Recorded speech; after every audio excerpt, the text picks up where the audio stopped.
America Israel సంయుక్త దాడిలో Iran supreme leader ఆయతుల్లా ఖమీనీ చనిపోయిన విషయం మనందరికి తెలిసిందే. ఇప్పుడు ఇరాన్ సుప్రీం లీడర్ ఎవరు అనే దాని మీద కొన్ని కథనాలు వినిపిస్తున్నాయి. ప్రత్యేకంగా పూర్తి స్థాయిలో కన్ఫర్మేషన్ రాకపోయినా ముస్తఫా ఖమీనీ ఎవరైతే ఆయతుల్లా ఖమీనీ కొడుకున్నారో ఆయనే నెక్స్ట్ సుప్రీం లీడర్గా ఎన్నుకున్నారు ఆయన్నే అని చెప్పి కథనాలు వినిపిస్తున్నాయి అన్నమాట.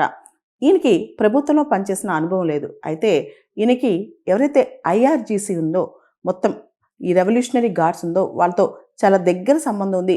వాళ్ళ సపోర్ట్తోనే ఇదంతా జరిగింది అంటున్నారనమాట. ఆయతుల్లా అలీ ఖమీనీ ఎవరైతే మరణించారో ఇరాన్ సుప్రీం లీడర్, ఆయన రెండో కుమారుడు ముస్తఫా. ఈయన 1969లో ఇరాన్లో జన్మించారనమాట. మనకు తెలుసు ఈయన జన్మించిన తర్వాత 10 సంవత్సరాలకి 1979లో ఇరాన్లో ఇస్లామిక్ రెవల్యూషన్ వచ్చిందనమాట. అప్పటి నుంచి కూడా ఈ ఖమీనీ కుటుంబం చాలా పాపులర్. 1980లో ఇరాక్ ఇరాన్ మధ్య జరిగిన యుద్ధంలో పాల్గొని ఇరాన్ సైన్యానికి చాలా దగ్గరయ్యారు ముస్తఫా ఖమీనీ.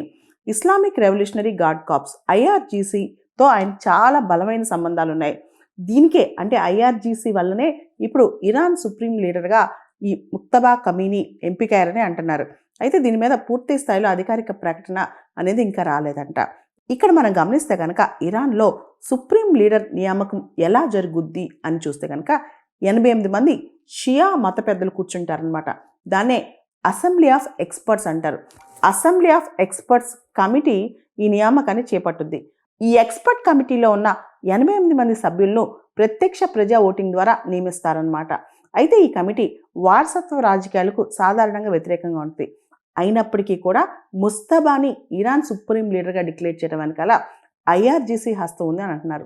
మరోపక్క ఇజ్రాయెల్ డిఫెన్స్ మినిస్టర్, ఇజ్రాయెల్ రక్షణ శాఖ మంత్రి మాత్రం ఎవరు ఇరాన్ సుప్రీం లీడర్ అయినా సరే వాళ్ళని ఖతం చేస్తామని చెప్పి వార్నింగ్ ఇస్తున్నారు.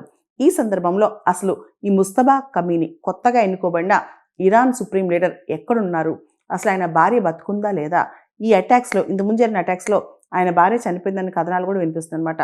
ఈ టైంలో అసలు ఈయన ఎక్కడున్నారనే దాని మీద కూడా స్పష్టత లేదు. మొత్తానికైతే ఇరాన్లో ఒక సుప్రీం లీడర్ని ఎన్నుకున్నారని మాత్రం కథనాలు వస్తున్నాయి. ఆయనే ఆయతుల్లా అలీ ఖమీనీ కొడుకు ముస్తఫా ఖమీనీ.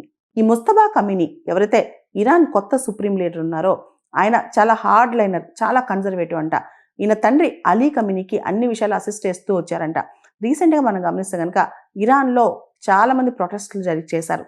అక్కడ ఎకనమిక్ రిఫార్మ్స్ రావాలని. ఈ ప్రొటెస్టుల్ని అణగదొక్కడంలో కూడా ముస్తఫా ఖమీనీ కీలక పాత్ర పోషించారన్న కథనాలు ఉన్నాయి. ఇటువంటి వ్యక్తి ఇప్పుడు ఇరాన్ సుప్రీం లీడర్ అయ్యారని కూడా ఇప్పుడు న్యూస్ వస్తోంది.